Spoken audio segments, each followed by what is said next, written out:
Hello friends, मैं मनीष पाल आप सभी का आपके अपने चैनल लर्निज्म पर तहे दिल से स्वागत और अभिनंदन करता हूं। तो मेरे प्यारे बच्चों, मेरे शेर और शेरनी और मेरे काजू कतलियों, तो हम लोग क्या पढ़ रहे हैं? हम पढ़ रहे हैं डेमोक्रेटिक पॉलिटिक्स। तो डेमोक्रेटिक पॉलिटिक्स में चैप्टर 1 पावर शेयरिंग हम लोग कंप्लीट कर चुके हैं। हम जान चुके हैं कि पावर क्या है, पावर को कैसे कैसे शेयर करा जाता है, क्या क्या फॉर्म्स होते हैं, और अगर पावर को शेयर करते हैं तो क्या उसके पॉजिटिव एस्पेक्ट्स क्या हैं, और अगर नहीं करेंगे तो उसके नेगेटिव एस्पेक्ट क्या हैं। सब कुछ जो डिटेल में हम लोग जान चुके हैं। आपके दिमाग की एक एक बत्ती में जला चुका हूं regarding the relating to the power sharing. Power sharing से जितना भी रिलेटेड मटेरियल है सारे दिमाग में आपके घुस चुका है।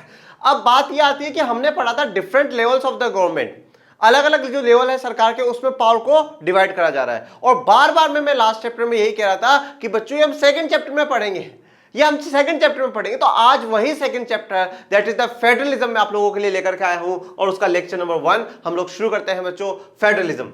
तो सबसे पहले तो हम लोग क्या पढ़ेंगे इस चैप्टर में, कंटेंट क्या है, मीनिंग ऑफ द फेडरलिज्म क्या होता है, फेडरलिज्म के बाद यूनिटी सिस्टम जानेंगे, की फीचर्स क्या है फेडरलिज्म के, what makes India federal country, how federalism is practice, decentralization in India, और उसके बाद हमारा ये क्या है चैप्टर कंप्लीट हो जाएगा। और ये चैप्टर भी जैसे ही कंप्लीट हो जाएगा वैसे आपकी इस चैप्टर में भी क्या है, बत्ती जल जाएगी, जो बल्ब है दिमाग का वो जल जाएगा। पर अर्जुन का निशाना तो जरूरी है। तो हमारा आज का निशाना क्या है? ओ हो, बहुत बड़ा है ये तो।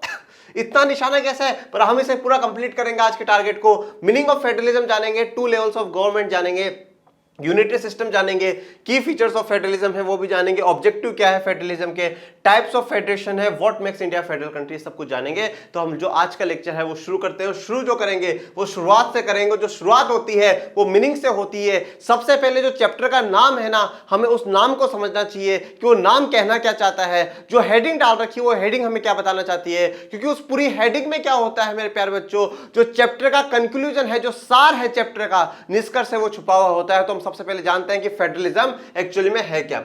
Federalism is a system of government in which the power is divided between the central authority and the various constituent units of the country। क्या बोला है? Federalism is a system of government। किसका सिस्टम है? Government का system है। और government कौन होती है? जिसके पास में पॉलिटिकल ऑथोरिटी होती है, पॉलिटिकल पावर होती है, गवर्निंग पावर होती है, एडमिनिस्ट्रेटिव पावर होती है, जो डिसाइड करती है कि देश में क्या होगा क्या नहीं होगा। उसके जो डिसीजन लिए जाते हैं उसे हम क्या कहते हैं? गवर्नमेंट कहते हैं। तो is a system of government. Government का क्या है? सिस्टम है, जिसमें हम क्या कर रहे हैं? पावर को डिवाइड कर रहे हैं। कौन से power? Political power, administrative power. और किस किस के बीच में डिवाइड कर रहे हैं? Between the central authority. अब ये सेंट्रल अथॉरिटी कौन है? ये है सेंट्रल गवर्नमेंट। सेंट्रल अथॉरिटी कौन है? सेंट्रल गवर्नमेंट, जो पूरे देश पर राज करती है, जो पूरे देश को गवर्न करती है, उसे हम कहते हैं central government. And the various constitute units. Constitute का मतलब होता है जो मिलाकर पूरे कंट्री को बना रही है। तो हमारे कंट्री को पूरा मिला करके क्या बनाती है? जो स्टेट्स है, वो स्टेट्स मिल मिलकर ही तो हमारा देश बन रहा है। तो जो कॉन्स्टिट्यूट यूनिट्स है वो कौन सी है? वो है स्टेट गवर्नमेंट। तो यहां पर जो हमने पावर है, पावर किस किस के बीच में डिस्ट्रीब्यूट करी है? सेंट्रल गवर्नमेंट और स्टेट गवर्नमेंट। हमने क्या है? सेंट्रल गवर्नमेंट को पावर दी है और स्टेट गवर्नमेंट को पावर दी है। जब सेंट्रल गवर्नमेंट के पास अपनी पावर, तो अब पावर का मतलब क्या है कि हम क्या है, कुछ ऐसे इशू हैं हम बता देंगे कि इन पे जो काम करना है वो सेंट्रल गवर्नमेंट को करना है, इन पे जो काम करना है वो स्टेट गवर्नमेंट को करना है। ये बताने वाला कौन है? ये बताने वाला है देश का कॉन्स्टिट्यूशन। देश का कॉन्स्टिट्यूशन बताएगा कि आपको क्या करना है। तो हमने क्या करा? हमने सेंट्रल गवर्नमेंट को बता दिया भाई आप अपनी ये काम करना, और स्टेट गवर्नमेंट को बोला जो काम सेंट्रल गवर्नमेंट करे उसके बीच में मत बोलना। हमने कॉन्स्टिट्यूशन ने स्टेट गवर्नमेंट को कुछ काम बता दिए और सेंट्रल गवर्नमेंट को बोला आप इनके बीच में मत बोलना। हमने दोनों को अपनी अपनी पावर्स बता दी, और दोनों को जब अपनी अपनी पावर्स बता दी और दोनों को क्या बोला? दोनों के बीच में दखलंदाजी मत करना, इक्वल है। तो जो हमने पावर क्या है? डिवाइड करा equally between the central government और स्टेट गवर्नमेंट। ये जो सिचुएशन होती है इसे क्या कहते हैं? फेडरलिज्म कहते हैं। जहां पे क्या हो? 2 लेवल हो, सेंट्रल गवर्नमेंट और स्टेट गवर्नमेंट, और दोनों के बीच में क्या हो? पावर्स इक्वली डिवाइडेड हो, उसे क्या कहा जाता है? सिस्टम को फेडरलिज्म। जैसे कि आप देखिए कि यहां पर दोनों जो लेवल है वो बराबर है, इक्वल है। जो तराजू के दोनों साइड है वो बराबर है, किसी में कोई ज्यादा झुकावा नहीं, मतलब दोनों के पास क्या है? बराबर पावर है। एक तरफ है सेंट्रल गवर्नमेंट है और तो दूसरी तरफ स्टेट गवर्नमेंट है। दोनों के पास जो है पावर से वो इक्वली क्या है? हमने डिस्ट्रीब्यूट करे हुए हैं, जिससे कि क्या हो? उनको दोनों का जो काम है वो सही से चलता रहे और देश जो है अच्छे से गवर्न करे। जैसा कि हमने बेल्जियम में भी देखा, बेल्जियम ने भी क्या करा? 4 टाइप्स की गवर्नमेंट बनाई, सेंट्रल, स्टेट, कैपिटल और द कम्युनिटी गवर्नमेंट। उन्होंने सब में पावर्स जो है डिस्ट्रीब्यूट करी, जिससे कि जो कंट्री है वो पीसफुली गवर्न होता रहे।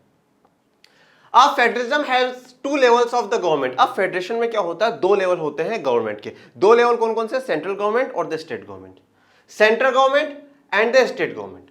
Central government, one is the government for the entire country. Central government क्या होती है? पूरे देश के लिए होती है, फॉर द एंटायर कंट्री। जैसे कि आज हमारे देश में इंडियन गवर्नमेंट है जिसके प्राइम मिनिस्टर हेड होते हैं, तो प्राइम मिनिस्टर भी कौन है? नरेंद्र मोदी जी है। अब कोई भी जब अगर वो फैसला लेते हैं वो पूरे देश के लिए लागू होता है। उन्होंने डिमोनेटाइजेशन करा, नोटबंदी करी, तो वो पूरे देश के लिए करी। ऐसा नहीं बोला कि सिर्फ गाँव में लागू करो बाकी सारी जगह नोटबंदी नहीं करेंगे, ऐसा नहीं। वो जो भी कानून बनाते हैं, जो भी काम होता है, वो पूरे देश के लिए लागू होता है, फॉर द एंटायर कंट्री होता है। तो एक सरकार ऐसी होती है जो क्या हो? पूरे देश के लिए हो, एंटायर कंट्री के लिए हो, that is usually responsible for a few subjects of common national interest. तो वो कुछ कॉमन जो फ्यू सब्जेक्ट्स होते हैं उनको दे दिए जाते हैं। तो ये जो फ्यू सब्जेक्ट्स है, ये फ्यू सब्जेक्ट्स कौन बताएगा? जो देश का कॉन्स्टिट्यूशन है वो बताएगा कि इन पे क्या है, सेंट्रल गवर्नमेंट को काम करना है। तो जो फ्यू सब्जेक्ट्स है, और कौन से फ्यू सब्जेक्ट हम उन्हें देंगे? जो नेशनल इंटरेस्ट के। जैसे मान लो डिफेंस का काम है, डिफेंस का काम है तो भाई डिफेंस, जैसे मान लो पाकिस्तान हम पे इंडिया पे अटैक कर रहा है, तो अब ऐसा तो है नहीं कि हम सबसे पूछ कर क्या है कि हाँ भैया अटैक करे या नहीं करे, नहीं, डायरेक्ट हमने सेंट्रल गवर्नमेंट को पावर दे रखी है, आप अटैक कर दो, जो अभी आपको फैसला लेना है आप ले सकते हो। हमारे फॉरेन रिलेशंस कैसे होंगे ये डिसाइड सेंट्रल गवर्नमेंट करेगी। देश में बैंकिंग सिस्टम कैसे चलेगा ये डिसाइड हमारी सेंट्रल गवर्नमेंट करेगी। मनी का सिस्टम कैसे चलेगा ये डिसाइड हमारी सेंट्रल गवर्नमेंट करेगी। तो जो कुछ ऐसे इश्यूज हैं जो नेशनल इंटरेस्ट पे है, जो देश के लिए सबसे पहले हैं, वो हमने किसको दिए हैं? सेंट्रल गवर्नमेंट को दिए हैं। और जहां पे जो काम सेंट्रल गवर्नमेंट के हैं, जो सब्जेक्ट सेंट्रल गवर्नमेंट के अंडर में आ रहे हैं, उन सब्जेक्ट्स में क्या है? स्टेट गवर्नमेंट इंटरफेयर नहीं कर सकता, स्टेट गवर्नमेंट दखल अंदाजी नहीं कर सकता। तो यह है सेंट्रल गवर्नमेंट। फिर स्टेट गवर्नमेंट क्या कर रहा है?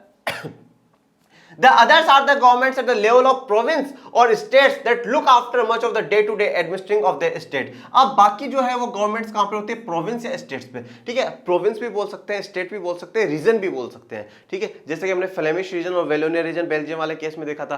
प्रोविंसेस हमारे ब्रिटिशर्स के टाइम में डिवाइडेड थे, 11 प्रोविंसेस में उस टाइम डिवाइड कर रखा था, मतलब वो स्टेट्स थे एक तरीके से, और आज हम उन्हें क्या बोलते हैं? स्टेट बोलते हैं। तो प्रोविंस और स्टेट होता है, वो अपने एक पर्टिकुलर जो गवर्नमेंट होती है स्टेट की, वो स्टेट का जो एडमिनिस्ट्रेशन है उसको देखती है। जैसे पुलिस को संभालना किसका काम है? स्टेट गवर्नमेंट का काम है। अब जैसे राजस्थान की गवर्नमेंट है, तो जो राजस्थान के चीफ मिनिस्टर हैं, वो जो भी पॉलिसी जारी करेंगे, वो जो भी लॉ बनाएंगे, वो सिर्फ राजस्थान के लोग मानेंगे, बाहर के लोगों को मानने की जरूरत नहीं है। पर अगर बाहर का इंसान राजस्थान में आकर के रहता है, जैसे मान लो उत्तर प्रदेश का इंसान राजस्थान में आकर के रहेगा, तो उसको वो बात माननी पड़ेगी। क्यों? क्योंकि वो स्टेट गवर्नमेंट के द्वारा बनाया गया कानून है। अब यहां पे जो काम इनके हैं, जो इनको दे रखे हैं संविधान ने, उसमें सेंट्रल गवर्नमेंट इंटरफेयर नहीं करता। मतलब क्या है? दोनों क्या है? इंडिपेंडेंट है, दोनों इंडिविजुअली काम करेंगे, कोई भी किसी के बीच में इंटरफेयर नहीं करेगा। तो very important note, both this levels of government enjoy their power independent of the other. दोनों जो लेवल है गवर्नमेंट्स के, वो इंडिपेंडेंट पावर को एंजॉय करते हैं, बिल्कुल इंडिपेंडेंट है, वो किसी के प्रेशर में नहीं है, वो एक के सबऑर्डिनेट नहीं है। दोनों क्या है? अपने अपने लेवल पे इंडिपेंडेंट है और अपना अपना काम करेंगे। अब आ जाते हैं यूनिटरी सिस्टम पे। एक हो रहा है फेडरेशन या फेडरलिज्म सिस्टम, ठीक है, जिसमें क्या हो रहा है? दो या दो से अधिक लेवल की सरकारें होती हैं, मतलब central government, state government. Basic most usually तो दो ही होंगी, सेंट्रल गवर्नमेंट और स्टेट गवर्नमेंट। उससे ज्यादा भी हो सकती है, जैसे हमने इंडिया में देखेंगे लोकल गवर्नमेंट, वो डिसेंट्रलाइजेशन इंडिया वाले टॉपिक में हम लोग पढ़ेंगे, अभी उससे हमें डिटेल में नहीं पढ़ना। पर जहां पे सिर्फ और सिर्फ एक ही गवर्नमेंट हो, that is the central government, उस सिस्टम को कहते हैं यूनिटरी सिस्टम। अगर वहां पे स्टेट गवर्नमेंट्स है तो वो क्या होगी? सेंट्रल गवर्नमेंट के सबऑर्डिनेट होगी, उनके अधीन में होकर के काम करेगी, उनके नीचे होकर के काम करेगी। उनको हर बात क्या है? सेंट्रल गवर्नमेंट की माननी पड़ेगी under the unitary system, not in the federal system. Under the unitary system either there is only one level of government. देखो क्या बोला? आइदर। आइदर का मतलब क्या होता है? दोनों में से एक। या तो क्या होगा? सिर्फ और सिर्फ एक ही लेवल गवर्नमेंट का होगा, और वो जो एक लेवल होगा वो कौन सा लेवल होगा? सेंट्रल गवर्नमेंट का होगा। मतलब सेंट्रल गवर्नमेंट क्या होगी? पूरे देश पर क्या है? रूल करेगी, और स्टेट्स पर भी क्या है? वही रूल करेगी। स्टेट में भी कोई पॉलिसी बनानी है तो वही बनाएंगे, और पूरे देश के लिए पॉलिसी बनानी है तो भी वही बनाएंगे। Either is the only one level, या तो क्या हो? एक ही लेवल हो जो कि सेंट्रल गवर्नमेंट हो, या the sub units are subordinate to the central government. या जो सब यूनिट्स बना रखी है, सब यूनिट्स कौन है? मान लो स्टेट गवर्नमेंट है, तो ये जो सब यूनिट्स हमने बना रखी है, ये सब यूनिट्स क्या होंगी? सबऑर्डिनेट होंगी किसके? सेंट्रल गवर्नमेंट के। सबऑर्डिनेट का मतलब क्या होता है? कि नीचे होना। जैसे एक होता है बॉस और बाकी सब उसके नीचे क्या है? जॉब करते हैं, तो उन सभी को हम क्या कहते हैं? सबऑर्डिनेट कहते हैं, कि वो सभी उसके नीचे होकर के काम कर रहे हैं। मतलब जो सबऑर्डिनेट है उसको अपने बॉस की बात माननी पड़ेगी, बिल्कुल माननी पड़ेगी। उसी प्रकार से यहाँ पे स्टेट गवर्नमेंट भी जो सेंट्रल गवर्नमेंट की, उसको क्या है? बात माननी पड़ेगी, क्योंकि वो सबऑर्डिनेट है, इंडिपेंडेंट पावर नहीं है। फेडरलिज्म में इंडिपेंडेंट है, स्टेट गवर्नमेंट को जरूरी नहीं सेंट्रल गवर्नमेंट की बात माने, सेंट्रल गवर्नमेंट के लिए जरूरी नहीं वो स्टेट गवर्नमेंट की बात माने। दोनों किसी के सबऑर्डिनेट नहीं है, दोनों इंडिपेंडेंट है। पर यूनिटरी सिस्टम में क्या हो रहा है, स्टेट गवर्नमेंट क्या होगी, subordinate to the central government होगी। The central government can pass on order to the provincial or the local government. Central government क्या करेगी, पास कर सकती है, ऑर्डर पास कर सकती है किसको, प्रोविंशियल या लोकल गवर्नमेंट्स, मतलब जो भी नीचे की सरकारें हैं उनको ऑर्डर पास कर सकती है और कह सकती है आप ये काम करो, ये क्या है, ऑर्डर है, हम पूछ नहीं रहे, हम बता रहे हैं कि करना है ये काम। और फेडरलिज्म में क्या होता है, ऑर्डर पास नहीं हो सकते क्योंकि दोनों इंडिपेंडेंट है, दोनों अपना अपना काम कर रहे हैं। तो इस चीज को हमें समझना होगा कि ये चीज है क्या एक्चुअल में, और उस चीज को हमें समझना चाहिए। तो देखो अब इस मैप में आप बहुत ध्यान से देखना कौन कौन से ऐसे हैं जो फेडरल है और कौन कौन से ऐसे हैं जो यूनिटरी है। तो देखो अब जितने भी आपको ब्लू में देखने को मिल रहे हैं ना, ये सारे के सारे क्या है, यूनिटरी वाले हैं। जितने भी आपको ब्लू में देखने को मिल रहे हैं वो सारे यूनिटरी हैं, और जो ग्रीन में आपको देखने को मिल रहे हैं ये क्या है, फेडरल है। और जैसे अब इंडिया है तो आपको इंडिया देखने को मिल रहा है, इंडिया क्या है, फेडरल कंट्री है, जहां पे क्या है, दो गवर्नमेंट्स होती है और दोनों के पास अपनी अपनी पावर्स होती है। But in a federal system, the central government cannot order the state government to do something. देखो अब यूनिटरी सिस्टम में क्या हो रहा है, सेंट्रल गवर्नमेंट ऑर्डर दे सकती है और वो मानना पड़ेगा स्टेट गवर्नमेंट को, because state governments are the subordinate to the central government. पर फेडरल सिस्टम में ऐसा नहीं है, क्यों, क्योंकि दोनों इंडिपेंडेंट है, दोनों के पास अपने अपने इश्यूज हैं, दोनों के पास अपने अपने सब्जेक्ट्स हैं जिन पर उनको काम करना है, और दोनों सरकारें एक दूसरे के बीच में इंटरफेयर नहीं कर सकती। State government has power of its own for which it is not answerable to the central government. State government के पास खुद की पावर्स है और उसके लिए वो answerable नहीं है, किसके पास, सेंट्रल गवर्नमेंट के पास। जरूरी नहीं है स्टेट गवर्नमेंट हर बार सेंट्रल गवर्नमेंट को जवाब दे कि हाँ हमने ऐसा करा है, जरूरी जवाब नहीं है देना। हम भाई हमारी पावर हम यूज कर रहे हैं, हाँ आंसरेबल हम किसके लिए हैं, तो पब्लिक के लिए आंसरेबल है, हम पब्लिक को जवाब देंगे, बस सेंट्रल गवर्नमेंट को नहीं, फेडरल सिस्टम में। Both these governments are separately answerable to the people. और जो दोनों गवर्नमेंट्स होती है, जो सेंट्रल गवर्नमेंट है वो भी क्या है, जवाब देती है पब्लिक को, और जो स्टेट गवर्नमेंट्स होती है वो भी जवाब देती हैं पब्लिक को। अब ये पब्लिक को जवाब कैसे देती हैं, या तो मीडिया के थ्रू आकर के जवाब दे सकती हैं, या जैसे मान लो पार्लियामेंट जब चलता है तो पार्लियामेंट में आपने बहुत सी बार देखा होगा जो बहुत से मिनिस्टर्स हैं, ठीक है, बहुत से मिनिस्टर्स और कभी कभार प्राइम मिनिस्टर भी क्या होते हैं, पार्लियामेंट में जवाब रखते हैं, वो बताते हैं कि हमारी सरकार ने ये काम करा है। तो किसको जवाब दे रहे हैं, जनता को तो जवाब दे रहे हैं। वहां पर जो लोग बैठे हैं वो किसी ना किसी जनता समूह से तो चुन करके आए हैं, इलेक्टेड है ना वो लोग। तो आज जैसे मैं अगर कहीं वहां चुन करके जा रहा हूं, तो मैं जिस एरिया से चुन करके जा रहा हूं, इलेक्ट होकर के जा रहा हूं, मैं उन सबका रिप्रेजेंटेशन कर रहा हूं, प्रतिनिधित्व कर रहा हूं। ये बात मैंने आपको लास्ट चैप्टर में बताई है, रिप्रेजेंटेशन में वहां पर कर रहा हूं लोगों का। तो मुझे जवाब देने का मतलब है जिन 10 लाख लोगों को, 15 लाख लोगों को मैं रिप्रेजेंट कर रहा हूं, सबके पास जवाब जा रहा है, और नहीं, और ये क्या होता है, जो स्टेट असेंबलीज होती है उनमें जवाब दे देती है। और उसके साथ साथ क्या है, मीडिया के थ्रू पब्लिक में भी जवाब देना है, ये काम सरकारें समय समय के साथ करती रहती है। की फीचर्स ऑफ द फेडरलिज्म, अब ऐसा क्या है जिससे कि फेडरलिज्म के क्या क्या इंपॉर्टेंट फीचर्स क्या है जिससे हम पहचान लें कि ये फेडरल वाला कंट्री है और ये फेडरल वाला कंट्री नहीं है, ये यूनिटरी है। तो कौन से की फीचर्स हैं फेडरलिज्म के वो जानते हैं। They are the 2 or more layers और tiers of the government. Very important thing, आपको सबसे जो पहला बेसिक है फेडरलिज्म का वो यही है कि 2 or more लेवल्स होंगे, या तो कम से कम क्या हो, 2 लेवल हो भाई, that is the central government और द स्टेट गवर्नमेंट। ये बेसिक है, ये तो कम से कम होना ही चाहिए। इसके बाद भी अगर 2 से भी ज्यादा लेवल है तो बढ़िया बात है, नहीं 2 तो क्या है, जरूरी है। तो 2 लेवल है तो मुझसे क्या बोलेंगे, फेडरल कंट्री बोल सकते हैं। Different tiers of government govern the same citizen, but each tier has its own jurisdiction in the specific matters of legislation, taxation and the administration. अब देखो वेरी इंपॉर्टेंट, सबसे पहले मैं आपको वर्ड बताता हूं जुरिस्डिक्शन। जुरिस्डिक्शन का मतलब क्या होता है कि पावर का एरिया कहां तक है मेरा, ठीक है, मैं कहां तक अपनी जो है ना दादागिरी है वो चला सकता हूं, ठीक है, मतलब हमारी भाषा में ये कि मैं अपनी दादागिरी कहां तक चला सकता हूं। देखो अब क्या होता है, जैसे स्टेट गवर्नमेंट है, तो स्टेट गवर्नमेंट क्या है, जो भी वो रूल कराएगी ना, जो भी वो काम करेगी उसके एक पर्टिकुलर स्टेट में लागू होगा, है ना। तो उसका जुरिस्डिक्शन एरिया कितना है, मतलब वो कहां तक अपना पावर लिमिट है उसकी, अपने स्टेट के विदिन है, अपने स्टेट के बाहर नहीं। यूपी की गवर्नमेंट राजस्थान वालों को ऑर्डर नहीं दे सकती तुम ये करो, नहीं नहीं बिल्कुल भी नहीं, वो यूपी के लोगों को बोलेगी ये करो, क्योंकि हमने जुरिस्डिक्शन, वो पावर हमारे उन पब्लिक के, सरकार के पास है। उसको किसने दी है, पब्लिक ने दी, और पब्लिक को ये पावर किसने दी है कि लोगों को उनको चुने, देश के कॉन्स्टिट्यूशन ने पावर दी है। तो जुरिस्डिक्शन का मतलब क्या है कि न्याय क्षेत्र, कहां तक हमारा अधिकार है, कहां तक एक सरकार काम कर सकती है, तो उसे कहते हैं जुरिस्डिक्शन या न्याय अधिकार क्षेत्र भी हम इसे कहते हैं। बहुत ध्यान से सुनना, different tyres of government govern the same citizen. What is this? दो अलग अलग सरकारें सेम सिटीजन को कैसे गवर्न कर रही है? How is it possible? चलो तो जानते हैं कैसे पॉसिबल है। जैसे मान लो कि एक यूपी का पर्सन है, ठीक है, ये यूपी के लोग हैं। अब यूपी की जब कोई भी सरकार है ना, यूपी की जो भी सरकार है, जो भी कानून बनाएगी, जो भी पॉलिसी बनाएगी, उस पॉलिसी का फायदा ये यूपी के लोग लेंगे ना। ये यूपी के लोग क्या है, फायदा लेंगे ना भाई। जो भी यूपी की सरकार पॉलिसी बनाएगी उसका बेनिफिट कौन है? ये यूपी के लोग लेंगे। अब जब क्या है, इंडियन गवर्नमेंट ने, जब सेंट्रल गवर्नमेंट ने क्या करा, कोई पॉलिसी बनाई, तो उसका फायदा क्या है? सभी इंडियंस लेंगे। उसका फायदा क्या है? सभी इंडियंस लेंगे ना। तो ये जो काम करा वो किसने करा? यूपी गवर्नमेंट ने करा। और ये काम जो करा वो किसने करा? इंडियन गवर्नमेंट ने करा। इंडियन गवर्नमेंट क्या है? सेंट्रल गवर्नमेंट है। यूपी गवर्नमेंट क्या है? स्टेट गवर्नमेंट है। अब मेरी बात बहुत ध्यान से सुनना, जब ये इंडिया वाली गवर्नमेंट काम कर रही है, कानून बना रही है या कोई भी पॉलिसी बना रही है, तो इसमें यूपी वाले नहीं आ रहे हैं क्या? आ रहे हैं ना।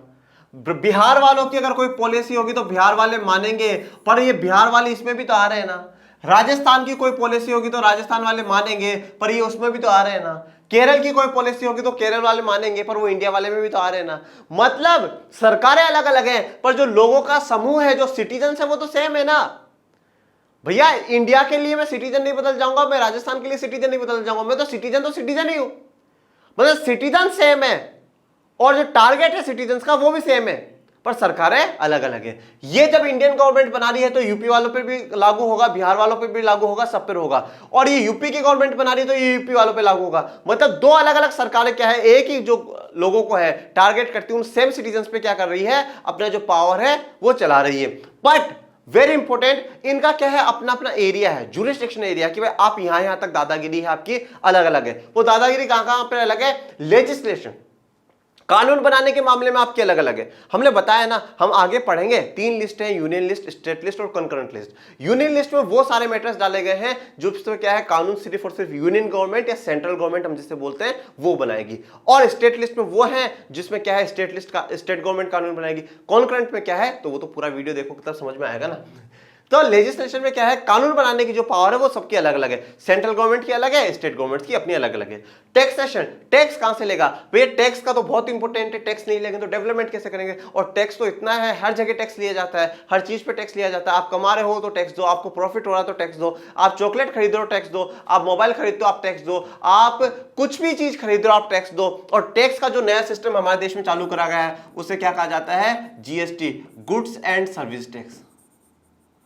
Goods and service tax short में से कहा जाता है GST, goods and service tax. ये क्या है? गुड्स पे मतलब जो सामान आते हैं, वस्तु आती है उन पे, और सर्विस जो सेवा लेते हैं, जैसे आप एजुकेशन आप पढ़ रहे हो तो एजुकेशन पे जो टैक्स लगेगा उसे कहा जाता है। तो टैक्सेशन के भी जो मैटर है वो अलग अलग है भाई। इन चीजों पे जो टैक्स लेगी वो सेंट्रल गवर्नमेंट लेगी, इन चीजों पे जो टैक्स लेगी वो स्टेट गवर्नमेंट लेगी। और फिर भी जो टैक्सेशन का या जितना भी रेवेन्यू, जितना भी पैसा सरकार के पास जाता है उसको सही से डिस्ट्रीब्यूट करने के लिए हर 5 साल में एक फाइनेंस कमीशन बनाया जाता है। क्या बनाया जाता है?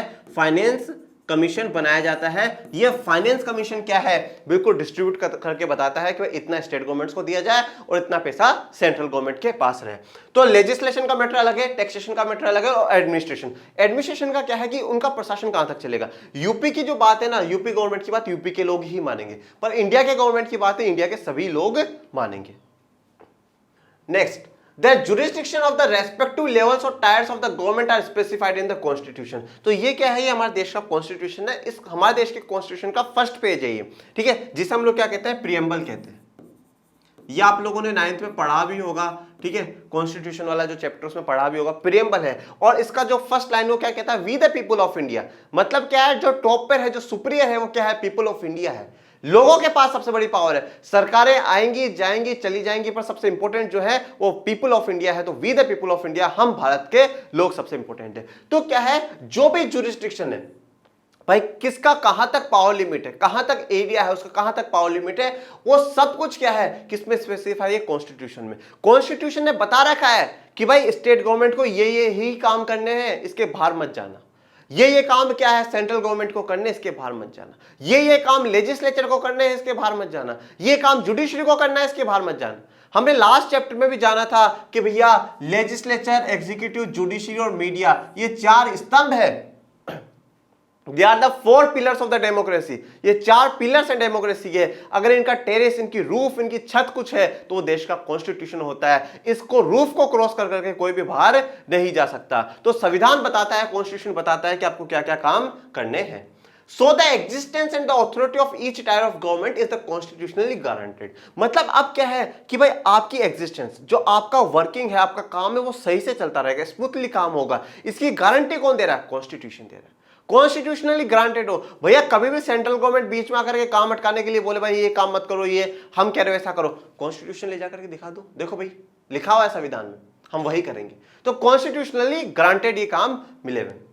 The fundamental provisions of the constitution cannot be unilaterally changed by one level of the government। जो fundamental provisions है, अब ये fundamental provisions क्या होते हैं? देखो हमारे कॉन्स्टिट्यूशन में या किसी भी देश के कॉन्स्टिट्यूशन में क्या है, चेंज हो सकता है, बदलाव हो सकता है। और जो चेंज होता है ना विद्यार्थियों, उसे हम कहते हैं अमेंडमेंट। क्या कहते हैं? अमेंडमेंट। हम कहते हैं कि देश के जो संविधान है उसमें क्या है, अमेंडमेंट या संशोधन, बदलाव कर दिया जाता है। पर कुछ क्या होते हैं, और ये जो अमेंडमेंट करने की पावर है ये किसके पास होती है? पार्लियामेंट के पास होती है। ये पावर है पार्लियामेंट के पास है। पार्लियामेंट क्या है हम फर्स्ट चैप्टर में जान चुके हैं, तो पार्लियामेंट के पास है। पर कुछ ऐसे फंडामेंटल प्रोविजंस होते हैं। फंडामेंटल का मतलब है जो बेसिक है कॉन्स्टिट्यूशन का, जैसे मान लो इक्वलिटी है, सबको समानता मिलनी चाहिए, जस्टिस है, ठीक है, फंडामेंटल राइट्स है। ये जो कुछ बेसिक जो चीजें हैं ना, जो बिल्कुल आधार है, आत्मा है, जो क्या है संविधान की, कॉन्स्टिट्यूशन का सोल है, उसको नहीं बदल सकते। उसको एक अकेली सरकार नहीं बदल सकती। जैसे कि मैं आपको बताता हूं रेवेन्यू सिस्टम, हमने अभी जीएसटी की बात करी, तो जीएसटी क्या है? रेवेन्यू सिस्टम है, सरकारों का पैसे लेने का सिस्टम है। तो इसको अकेली एक सरकार ने नहीं बदला, पहले पार्लियामेंट में पेश हुआ है, उसके बाद राज्यों की सरकारों से पूछा है, राज्यों की जो लेजिस्लेटिव असेंबलीज है उनसे पूछा है कि हम सिस्टम चेंज कर दे क्या, फिर बोला हाँ कर दो, तब जाकर के जीएसटी आया बेटा।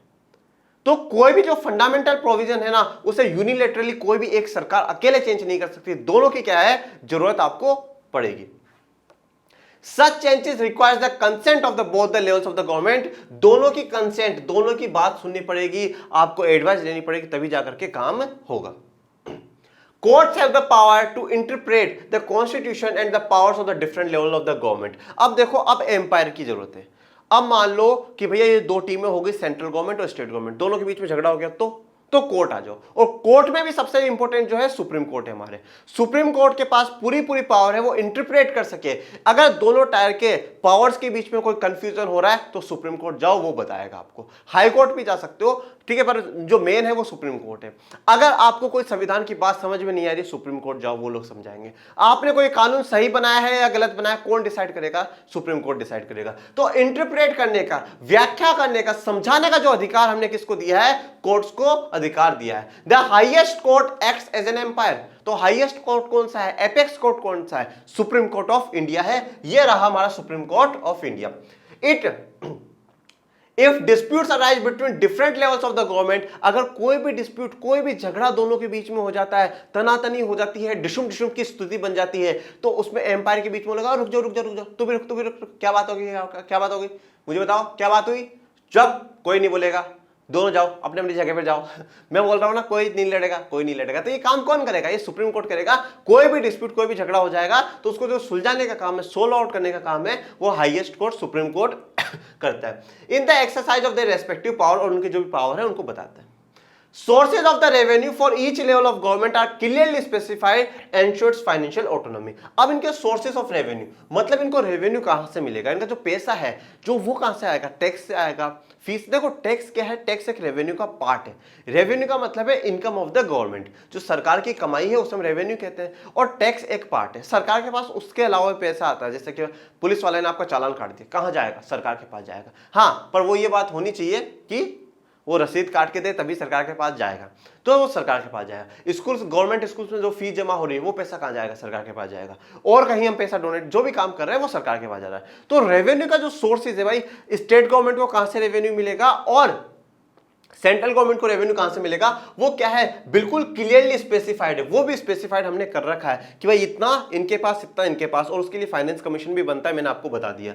और क्यों करा है, क्योंकि फाइनेंशियल ऑटोनॉमी जो हमारी आजादी वाली बात है, कौन सी, पैसों वाली आजादी वो हमें मिलती रहनी चाहिए। क्योंकि तो सेंट्रल गवर्नमेंट को क्या है, पूरे देश का डेवलपमेंट करना है, स्टेट गवर्नमेंट को पर्टिकुलर अपने स्टेट का डेवलपमेंट करना है, और डेवलपमेंट बिना पैसों के तो होता नहीं, तो पैसा तो चाहिए, पैसा तो चाहिए, तो पैसे का कुछ ना कुछ तो सोर्स हो। तो सोर्स हमने बता रखा कि भाई आप यहां से पैसा लेना और अपने स्टेट का डेवलपमेंट करना, आप यहां से पैसा लेना और पूरे देश का डेवलपमेंट करना। अब आ जाते हैं ऑब्जेक्टिव ऑफ फेडरलिज्म। इतनी कहानी क्यों, इतना बड़ा सिस्टम क्यों, अच्छा खासा सिस्टम है ना, एक को दे दो पावर और खत्म करो मामला। वाई दो दो सरकार बनाना, उनके बीच में इतना काम करना, फिर एक एम्पायर सुप्रीम कोर्ट बनाना, क्यों इतना सिस्टम। ऑब्जेक्टिव क्या है, हर इंसान का एक ऑब्जेक्टिव होता है, आपका भी ऑब्जेक्टिव होगा 10th में टॉप करने का, बोर्ड टॉपर बनने का। तो फेडरलिज्म लाने का ऑब्जेक्टिव क्या है, क्या फेडरलिज्म क्यों जरूरी है, to safeguard and promote unity of the country. ठीक है, जो कंट्री की यूनिटी है उसे प्रमोट करना और सेफगार्ड, उससे पहली बात तो उसको क्या है, बचा करके रखना यूनिटी को बचा करके रखना। अब जैसे देखो बेल्जियम में क्या है, बेल्जियम में फेडरलिज्म अपनाया ना भाई, सेंट्रल गवर्नमेंट स्टेट गवर्नमेंट बनाई, अपनी अपनी पावर्स दे दी, बात खत्म कर दी, बराबर खेल कर दिए, यूनिटी को बचा लिया। श्रीलंका ने नहीं करी, क्या हुआ, यूनिटी टूट गई। तो सेफगार्ड करना और फिर प्रमोट करना, यूनिटी को फिर बढ़ावा देना, एकता को बढ़ावा देना कि हाँ भाई हमारी एकता और भी बढ़े, इसलिए हमें फेडरलिज्म की जरूरत है।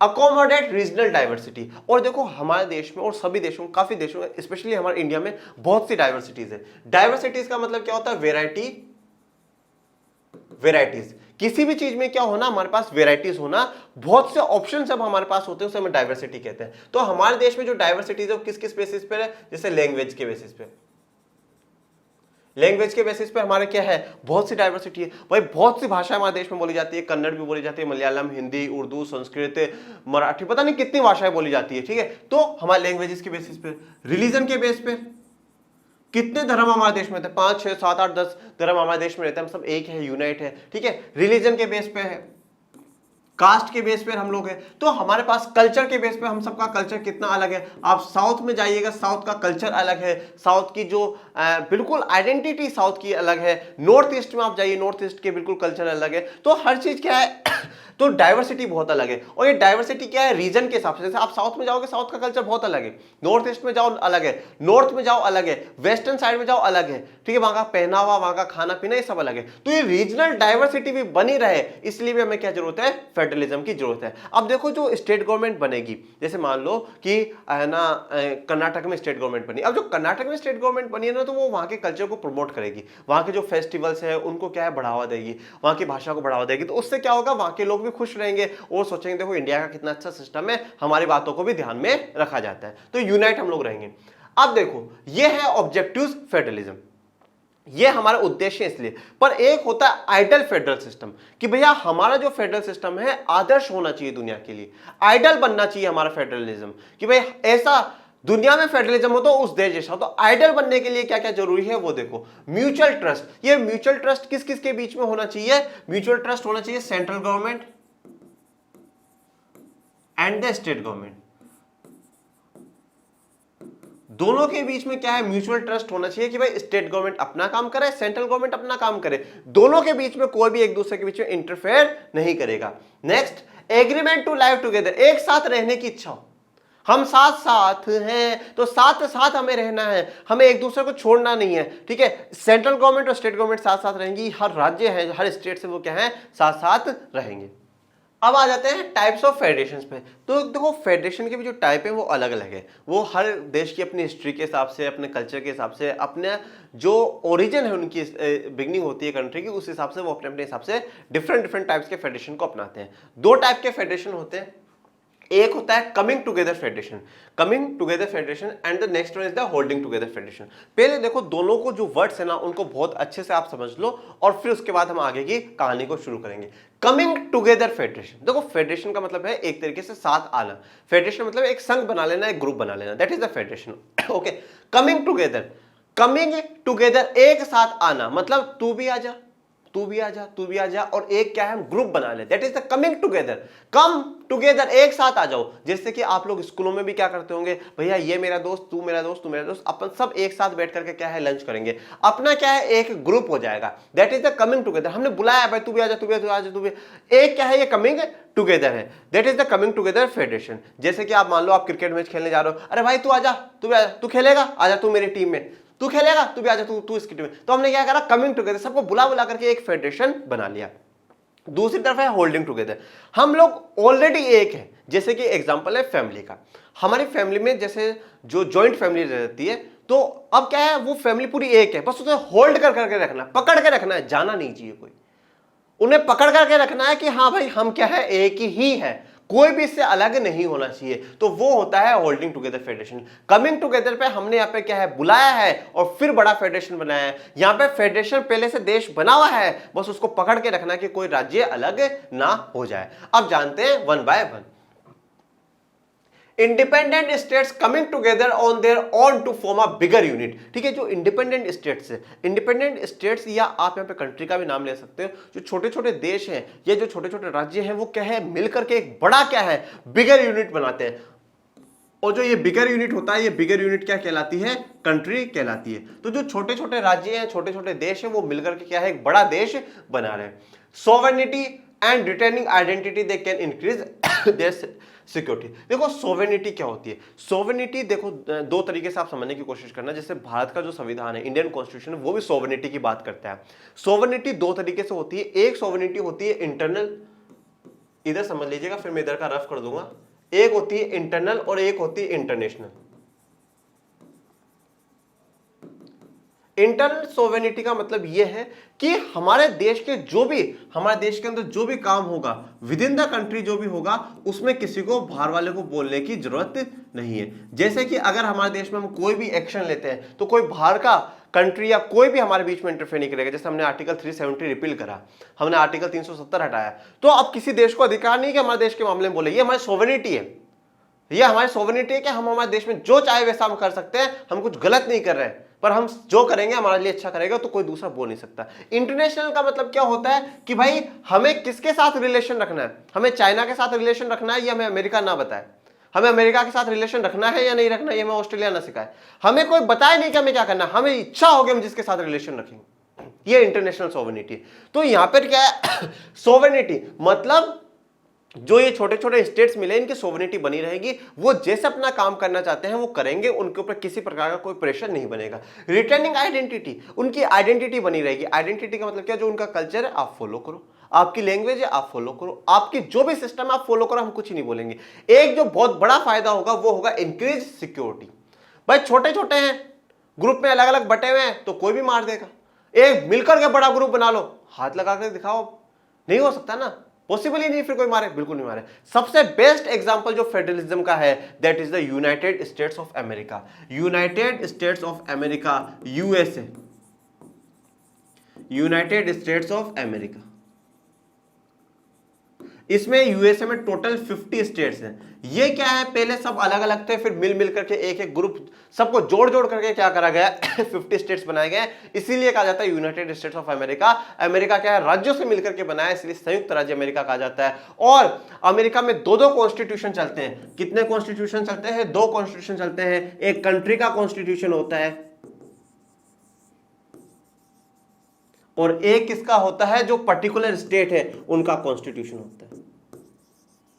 एक क्या है, कंट्री का कॉन्स्टिट्यूशन है, एक स्टेट का कॉन्स्टिट्यूशन है। नेक्स्ट वेरी इंपॉर्टेंट, जब भी ये स्टेट चाहे, जिस दिन भी ये स्टेट चाहे, ये क्या है, इससे अलग हो सकते हैं, अमेरिका से अलग हो सकते हैं, यूएसए से अलग हो सकते हैं। इनका सिस्टम अलग है, इनका सिस्टम अपना अलग है, बस कुछ कुछ बेसिक बातों पे इनका एग्रीमेंट हुआ, जिससे कि ये एक है, यूनाइट है। जिस दिन भी ये स्टेट्स चाहे वो क्या है, अमेरिका से, इस यूनिट, बिगर यूनिट से क्या है, अलग हो सकते हैं। ये क्या है, एक्चुअल में ट्रू फेडरलिज्म से कहा जाता है कि भैया क्या हो, स्टेट्स मिलकर के आए हो और फिर उन्हें क्या करा गया हो, उनके बीच में पावर्स डिवाइड कर दी गई हो, दोनों का अलग अलग कॉन्स्टिट्यूशन है। और यहाँ पे क्या है, सिटीजनशिप भी दो होती है बच्चों, जो सिटीजनशिप है, जो नागरिकता है, वो भी दो होती है। जैसे इंडिया में क्या है, इंडिया में एक है कि हम इंडिया के सिटीजन हैं, ठीक है, बट यहां पर क्या है, आपको एक तो क्या करनी पड़ेगी, जो अमेरिका की सिटीजनशिप है वो लेनी पड़ेगी यूएसए की, और एक सिटीजनशिप आपको कहां की लेनी पड़ेगी, जिस स्टेट में आप पर्टिकुलर रहते हो, जैसे आप टेक्सास में रहते हो, वॉशिंगटन डीसी में, जहां पर भी आप रहते हो वहां की आपको लेनी पड़ेगी। तो ये क्या है, ये ट्रू फेडरलिज्म होता है। All the constitute states usually have equal power, सबको बराबर के पावर है, बल्कि यहाँ पे स्टेट्स को ज्यादा पावर है, जो सेंट्रल गवर्नमेंट है उसका कम पावर होते हैं, क्योंकि ये स्टेट्स को जोड़ करके रखना है, किसी भी दिन है ना अलग हो सकते हैं, क्योंकि एग्रीमेंट के थ्रू आए, और एग्रीमेंट के थ्रू आए तो एग्रीमेंट के हिसाब से इनको चलाना पड़ता है।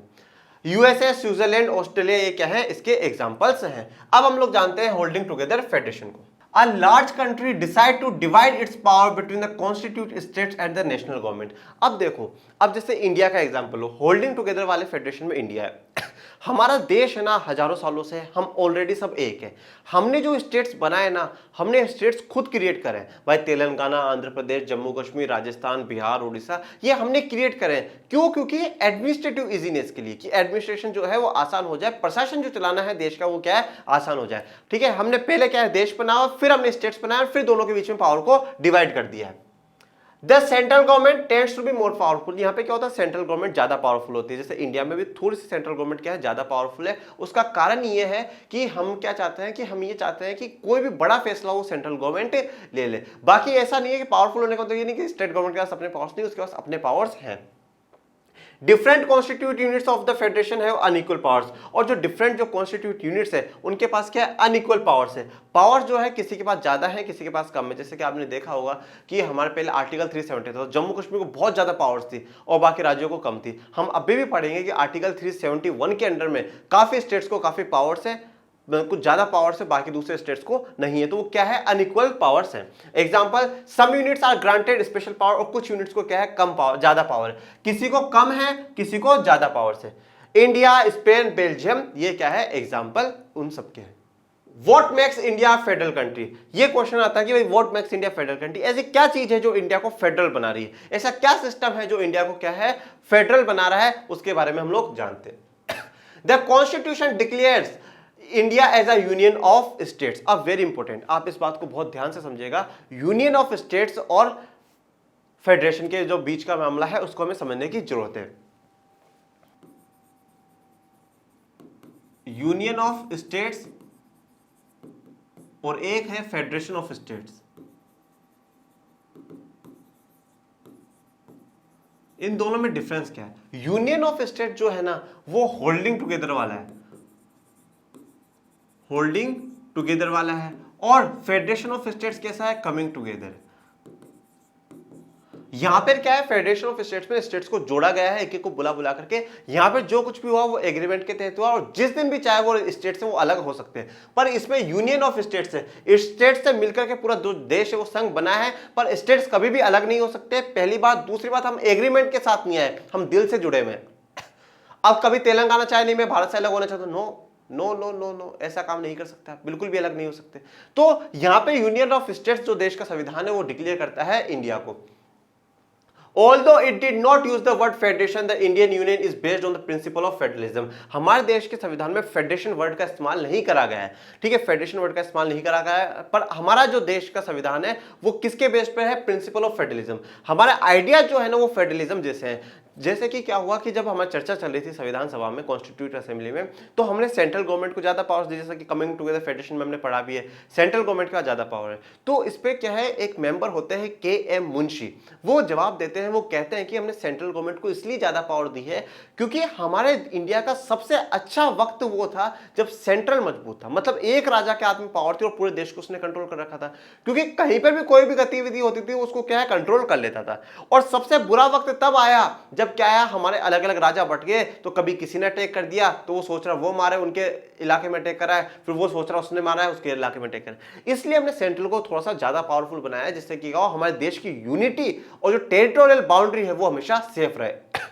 उसके बाद ये सवाल उठता है कि भाई हम फेडरल है या नहीं है, तो फिर डॉक्टर BR अम्बेडकर, डॉक्टर बाबा साहब अम्बेडकर, जिन्हें फादर ऑफ इंडियन कॉन्स्टिट्यूशन कहते हैं, वो जवाब देते हैं संविधान सभा में। उन्होंने कहा कि फेडरलिज्म का जो सबसे मेन जो आइडिया है ना वो है सेपरेशन ऑफ द पावर और the division of the power. Power को डिवाइड करना, सेंट्रल गवर्नमेंट और स्टेट गवर्नमेंट, वो हमने करा है।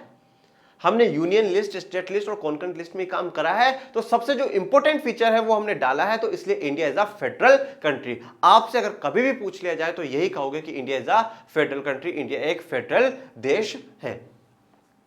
The Constitution originally provided for a two-tier system of the government। जब हमारा संविधान शुरुआत में बनकर के तैयार हुआ तब हमारा कॉन्स्टिट्यूशन रेडी कब हो गया था? 26 नवंबर 1949। तो 26 नवंबर 1949 को कॉन्स्टिट्यूशन बनकर के तैयार हो गया था। इस दिन हम लोग क्या मनाते हैं? कॉन्स्टिट्यूशन डे मनाते हैं। क्या मनाते हैं? कॉन्स्टिट्यूशन डे मना रहे हैं।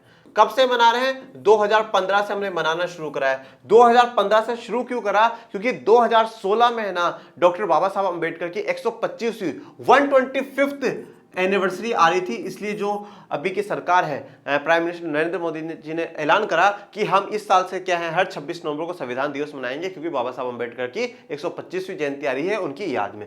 और फिर हमने इसे संविधान को इंप्लीमेंट करा 26 जनवरी 1950 को। इस दिन हम लोग क्या मनाते हैं? रिपब्लिक डे मनाते हैं, जिस दिन से हमारा संविधान क्या है, पूरा लागू हो गया था पूरे देश में उस दिन हम क्या है, रिपब्लिक डे मनाते हैं। ये 26 नवंबर बनने के बाद भी 2 महीने का टाइम क्यों लिया? ये चीज आप हिस्ट्री में पढ़ोगे और आपने पढ़ी भी होगी हिस्ट्री में। Distribution of legislative power between the union government and the state government. अब जो लेजिस्लेटिव पावर है, लेजिस्लेटिव पावर का मतलब क्या होता है? लॉ मेकिंग जो पावर्स है, जो कानून बनाने की शक्तियां हैं, वो जो लॉ मेकिंग पावर्स है ना, वो क्या है, डिस्ट्रीब्यूट करी गई है किस किस के बीच में? यूनियन गवर्नमेंट के बीच में और स्टेट गवर्नमेंट के बीच में। तो अब वो हम देखते हैं। Does it contains 3 list, union list, state list and the concurrent list. 3 लिस्टों में क्या है, पावर को डिवाइड करा गया है, यूनियन लिस्ट, स्टेट लिस्ट और द कॉन्करेंट लिस्ट। सबसे पहले जानते हैं यूनियन लिस्ट। जुरिस्डिक्शन, जुरिस्डिक्शन मतलब इनका एरिया किसका है, किसके अधिकार क्षेत्र में ये आता है। The union government alone can make law relating to the subjects mention in the union list. अकेले यूनियन गवर्नमेंट क्या है, कानून बना सकती है जो भी क्या है यूनियन लिस्ट में मेंशन हो। मेरी बात बहुत ध्यान से सुनना, कानून बनाने का जो अधिकार है वो पार्लियामेंट को होता है। कानून बनाने का जो अधिकार है वो पार्लियामेंट को होता है। पार्लियामेंट में लोकसभा भी होती है, राज्यसभा भी होती है और प्रेसिडेंट भी होते हैं। प्रेसिडेंट भी होते हैं। ये तीनों के पास होने के बाद ही क्या कोई भी चीज कानून बनती है। पर हम बार बार क्यों कह रहे हैं यूनियन गवर्नमेंट? तो देखो, कोई भी चीज सोचने का जो काम है ना कि हमारे देश में ये कानून आएगा, वो सोचने का काम होता है गवर्नमेंट का। गवर्नमेंट में कौन आ रहा है? जब यूनियन गवर्नमेंट की मैं बात कर रहा हूं तो प्राइम मिनिस्टर और काउंसिल ऑफ मिनिस्टर, जितने भी इनके मिनिस्टर्स है वो सारे मिलाकर के क्या है, गवर्नमेंट बनाते हैं।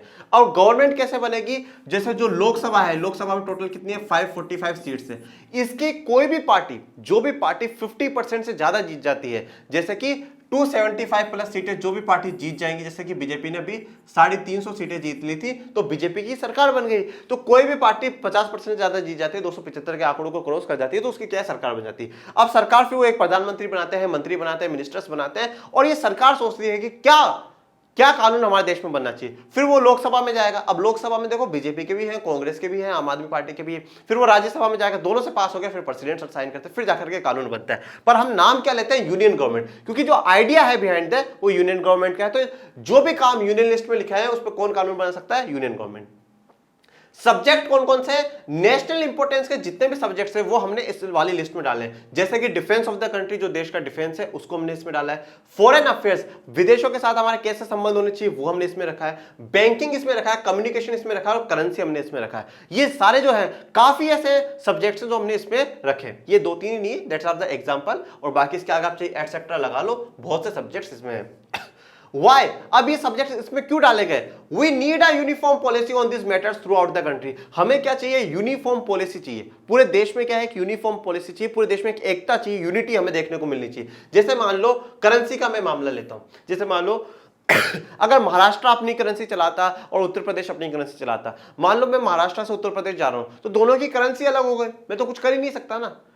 तो हमें यूनिफॉर्मिटी पूरी इंडिया में चाहिए कि एक जैसा हो। पूरा बैंकिंग सिस्टम पूरे इंडिया में क्या हो, एक हो। मैं भैया राजस्थान से गया उड़ीसा जा रहा हूं, तो उड़ीसा में मैं तो अपना एटीएम यूज नहीं कर पा रहा क्योंकि वहां के बैंक अलग है और मेरा बैंक अलग है, ऐसा पॉसिबल नहीं है। तो हमें क्या है, यूनिफॉर्मिटी ये चाहिए। ये देश का नया पार्लियामेंट बन रहा है, नया पार्लियामेंट हाउस है, उसकी इमेज मैंने आपको दिखाई है। अब आ जाते हैं स्टेट लिस्ट में। जुरिस्डिक्शन, कुछ नहीं करना, जहां पे यूनियन गवर्नमेंट लिखा था वहां कट करके स्टेट गवर्नमेंट कर दो। The state government alone can make law relating to the subjects mention in the state list. अब स्टेट में पावर किसको है? जो स्टेट की लेजिस्लेटिव असेंबली है उसको ये पावर होती है। वो क्या करेगी? कानून बनाएगी, ठीक है। वो कानून बनाएगी। पर फिर हम क्या कह रहे हैं? State government. अब स्टेट गवर्नमेंट में कौन आ रहा है? जो सीएम है वो और सीएमओ, मतलब काउंसिल ऑफ मिनिस्टर, जो इसके मिनिस्टर्स हैं वो और सीएम। अब आपने मिनिस्टर भी 3 टाइप के होते हैं, वो आपने 9th क्लास में पढ़ा होगा। सब्जेक्ट्स कौन से? जो स्टेट और लोकल इंपोर्टेंस के, जैसे पुलिस, ट्रेड, कॉमर्स, एग्रीकल्चर और इरिगेशन। व्हाई? क्योंकि हर स्टेट की क्या है? डिफरेंट पॉलिसी होती है। जैसे पुलिस का क्या है? ड्रेस अलग हो, वहां का सिस्टम अलग हो, ये सब कुछ क्या है? हर स्टेट का अलग होता है। फिर आ जाते हैं कॉन्करेंट लिस्ट पे। Jurisdiction, both the governments can make law relating to the subjects mentioned in the concurrent list। दोनों गवर्नमेंट्स क्या है? कानून बना सकती है। सेंट्रल गवर्नमेंट भी बना सकती है और स्टेट गवर्नमेंट भी बना सकती है। दोनों गवर्नमेंट्स क्या है? कानून बना सकती है। जो इस लिस्ट में मेंशन है उन पे दोनों सरकारें कानून बना सकती है। सब्जेक्ट कौन से? Forest, trade union. Trade union क्या होती है? जैसे आपने देखा होगा कि जहां पर भी कोई मजदूर संघ काम करते हैं तो उनकी क्या होते हैं? यूनियंस बनी होती है। जैसे आप रेलवे में, अगर आपके रेलवे में कोई रिलेटिव है तो वहां पे यूनियन बनी होगी, वो ट्रेड यूनियंस है जिनकी क्या है? सरकार से बात कर सके। मेरे से रिलेटेड अडॉप्शन, किसी को गोद लेना हो, और सक्सेशन मतलब मेरे बाद मेरा अधिकारी कौन होगा, पर मेरी जितनी भी जमीन जायदाद है उसको कौन संभालेगा, मेरा बेटा कौन, तो उसके क्या रूल्स होंगे, क्या कानून कायदे होंगे, वो सब पे क्या है? सेंट्रल गवर्नमेंट और स्टेट गवर्नमेंट दोनों बना सकती है। बट नोट को ध्यान रखिएगा, if there laws conflict with each other, अगर दोनों के लॉज में क्या हो? लड़ाई हो जाएगी, तो हमने क्या बोला है? हम कमिंग टुगेदर फेडरेशन में है, और कमिंग टुगेदर फेडरेशन में क्या होता है? Central government is more powerful as comparison to the state government. इसीलिए क्या है? यूनियन गवर्नमेंट का लॉ प्रिवेल करेगा। बात को बहुत ध्यान रखिएगा, यूनियन गवर्नमेंट, सेंट्रल गवर्नमेंट, ठीक है, फेडरल गवर्नमेंट, बस ये। तो union government, central government, federal government, ये जितने भी नाम आए ना, ये सारे के सारे क्या है? एक ही है, सेंट्रल गवर्नमेंट है, या आप इसे नेशनल गवर्नमेंट भी कह सकते हैं। बहुत अलग अलग नामों से जाना जाता है। तो आज का जो है हमारा टारगेट वो होता है कंप्लीट। अब नेक्स्ट टारगेट में हम लोग पढ़ेंगे हाउ फेडरलिज्म इज प्रैक्टिस। तो थैंक्स, ठीक है। आप घरों के बाहर जाए तो मास्क लगा करके जाए, सैनिटाइजर लेकर के जाए। कोरोना भी गया नहीं है, हम जल्दी उसे बाहर भेज देंगे, ठीक है। बस आप लोग क्या सुरक्षा के साथ रहिए। आपको कोई भी प्रॉब्लम आई आप कमेंट बॉक्स में पूछिएगा, और बाकी अपने चैनल को लाइक करें, शेयर करें, सब्सक्राइब करें। Thank you so much.